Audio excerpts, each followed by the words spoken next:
அண்ணனோட கல்யாணம் எப்படிலாம் நடக்கணும்னு ஆசைப்பட்டிருப்பாரு. உங்க கல்யாணத்துக்கு கூட ஆசைப்பட்டிருப்பாரு.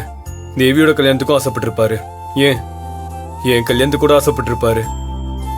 எதுவுமே சரியா நடக்கலங்கும் போது ஒட்டு மொத்தமா ஆனந்தியோட கல்யாணத்துல அப்பாக்கு அந்த சந்தோஷத்தை கொடுத்தே ஆகணும்க்கா.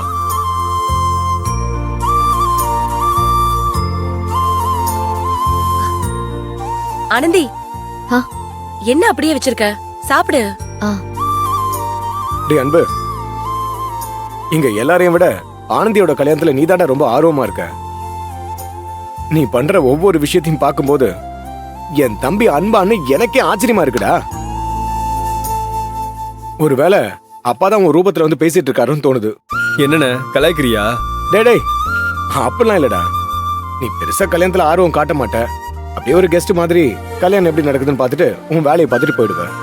ஆனா நீ என்னடானா கல்யாணத்துக்கு என்னென்னலாம் வேணும்னு சொல்லி சேர்ந்து பண்ணலான்னு பேசிக்கிட்டு இருக்க பாரு.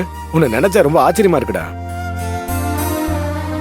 அண்ணா அது மட்டும் இல்ல, கல்யாணத்துக்கு பெரிய விவிஐபிஸ்லாம் வருவாங்கல்ல, அதுக்கு பந்தோபஸ்து கூட எங்க ஸ்டேஷன்ல இருந்து ஆள் இறக்கிடலான்னு முடிவு பண்ணிருக்கேன்.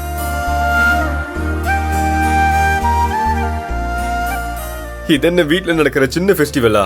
நீங்க பாத்துக்கோங்க, நான் என் வேலையை பாத்துக்கிறேன்னு. இது நம்ம வீட்டு கல்யாணம் என்ன, நம்ம தங்கச்சியோட கல்யாணம். என் தங்கச்சி பெரிய குடும்பத்துல வாக்குப்பட போறா. இந்த கல்யாணத்துல ஒரு அண்ணனா பண்றதை தாண்டி ஒரு போலீஸ்காரனா நான் பண்ணும்ல, அவ்வளவு பேர் வருவாங்க. இந்த கல்யாணம் எப்படிலாம் நடக்கணும்னு ஒரு கனவு கற்பனைலாம் இருக்கும்ல.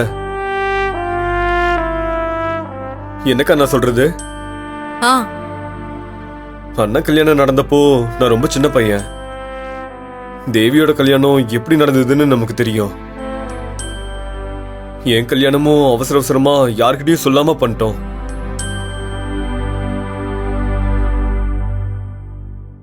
ஆனா இந்த குடும்பத்தோட மிகப்பெரிய விசேஷமா ஆனந்தியோட கல்யாணம் தாங்க இருக்க போகுது. இந்த கல்யாணத்துல எந்த பிரச்சனையும் இல்லாம ரொம்ப டிசிப்ளின்டா நடக்கணும்க்கா. அதுக்காக தான் நான் இவ்வளவும் சொல்லிட்டு இருக்கேன். என்னம்மா நீ தானே சொல்லிட்டு இருப்ப, எங்க குடும்பத்துல எந்த பிரச்சனையும் இல்லாம ஒரு கல்யாணம் நடக்க போகுதுன்னா அது ஆனந்தியோட கல்யாணம் தானே சொல்லுவல்ல. நீ ஆசைப்பட்ட மாதிரியே கல்யாணம் நடக்க போதுமா? சந்தோஷமா இரு, சூப்பரா பண்ணுவோம். ஏய் பாரு, அம்மா வெக்கப்படுறாங்க. ஐயோ டேய் மா, என் கல்யாணத்துக்கு என்னெல்லாம் பண்ணணும்னு நான் யோசிச்சு வச்சிருந்தனோ அது எல்லாமே ஆனந்தி கல்யாணத்துல செய்யணும்னு பிளான் பண்ணிருக்கேன். இந்த கல்யாணத்தை எப்படி நடத்துறோன்னு மட்டும் பாருங்க.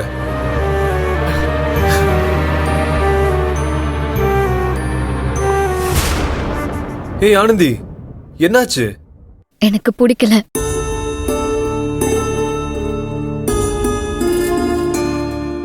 பிடிக்கலையா? என்னது பிடிக்கலையா? அது சாப்பாடு எனக்கு பிடிக்கவே இல்ல. ஏய் ஆனந்தி, ஆனந்தி, என்னடி என்னம்மா ஆனந்தி என்னாச்சுடி? சாப்பிட்டாது போலாம்ல. என்ன ஆனந்தி? ஐயோ என்னாச்சுனே தெரியல. கையில இவளுக்கு யார்கிட்டயும் பேச மாட்டேங்கிறா, சகஜமாவே இருக்க மாட்டேங்கிறா. இப்படியே சாப்பிடாமயே ரூம்குள்ள அடைஞ்சு கிடக்குறா. என்னால இவள புரிஞ்சுக்கவே முடியல. அத்தை அதெல்லாம் ஒண்ணு இல்ல அத்தை. திடீர்னு கல்யாணம் அது இதுன்னு எல்லாம் ஃபாஸ்டா நடக்குதுல்ல, அதான் எப்படி இருக்கும் என்ன ஏதுன்னு பயத்துல இருக்கா. போக போக கல்யாண கலை வந்துரும், அப்புறம் நார்மல் ஆயிடுவா. என்னாச்சு ஆனந்திக்கு? அவ முகமே சரியில்லையே, கண்ணெல்லாம் வேற கலங்கி இருந்துச்சு.